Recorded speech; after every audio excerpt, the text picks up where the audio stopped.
اهلا بيكم، صباح الخير او مساء الخير على حسب الوقت اللي انتم بتشوفوا فيه فيديو النهارده. يا رب تكونوا بخير وفي احسن حال. وحشتوني جدا من اخر فيديو. وان شاء الله النهارده هنعمل مع بعض فيديو جديد. هنشوف ايه اخباركم الاسبوعيه على المستوى العاطفي ايا كان ايه وضعك.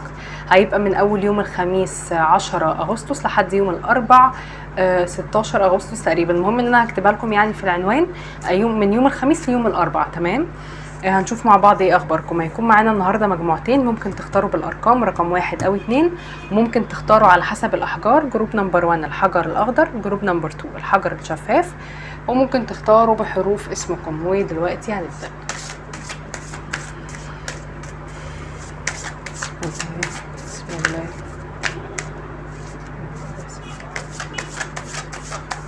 جروب نمبر 1 اخباركم العاطفيه لهذا الاسبوع.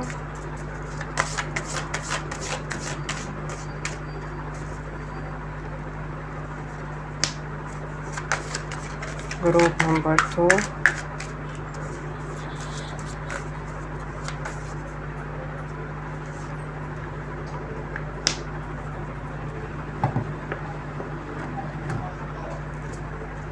اهلا بيكم. جروب نمبر 1 اللي اخترتوا الحجر الاخضر او اللي اخترتوا بحروف اسمكم.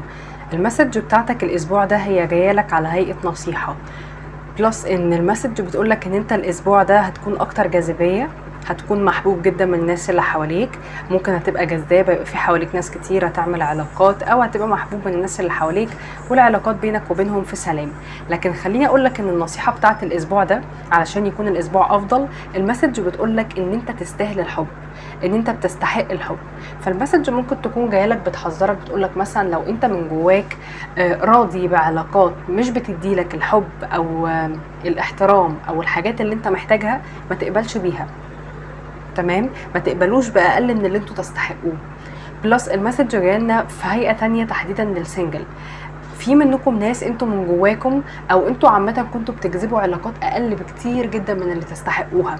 ممكن انتوا عندكم مشكله للاسف في الاستحقاق. ساعات بنلاقي ناس معينين بياخدوا حاجات كتيره جدا في حياتهم، وانت ممكن تكون شايف مثلا ان الناس دي ما تستحقش ده، او مثلا الناس دي ليه حظها واو كده مثلا، او بيجذبوا الحاجات الكويسه دي خصوصا ان هم مثلا مش اشخاص كويسين كفايه. ارفع انت استحقاقك من جواك، هتلاقي ده. لما تشعر من جواك ان انت تستحق الشيء ده، انت هتلاقي نفسك ان انت بتجذبه. ففي منكم ناس ممكن تكونوا حاسين من جواكم ان انتوا ما تستحقوش، او في علاقات فقدتكم ثقتكم بنفسكم او احساس بالرفض، عشان كده كتير بتقبلوا بعلاقات قليله. فشعوركم ان انتوا تستحقوا الافضل، تستحقوا الحب، تستحقوا حاجات كويسه، ده اللي هيجذب لكم فعلا حاجات كويسه. فدي النصيحه بتاعتك الاسبوع ده، بلس ان هي بتطمنك ان انت محبوب ومحبوب من اللي حواليك. ميرسي جدا. اهلا بيكم. جروب نمبر 2 اللي اخترتوا الحجر الشفاف او اللي اخترتوا بحروف اسمكم. المسج النهارده في الاسبوع ده بتحذرك او بتلفت انتباهك لشيء. كتير منكم عندكم تعلق سلبي، او في تعلق هنا بيتطور مثلا في علاقات، فالمسج بتحذرك من البدايه. انتوا كتير منكم عندكم حتة التعلق الزايد او الامتلاك، او ان انت ترتبط بالشخص وتبقى حرفيا حياتك كلها مرتبطة بيه، ويبقى مزاجك مرتبط بيه، ولو مثلا انشغل 5 دقايق انت بتتعب. فالمسج بتقولك الحب الحقيقي مفهوش تعلق، الحب الحقيقي مفهوش الامتلاك، مفهوش ان انا مزاجي بيتغير 180 درجة لو الشخص ده غاب 5 دقايق، مفهوش كل الصراعات ولا المطاردة ولا التعلق ولا الحاجات اللي بتتعب دي كلها.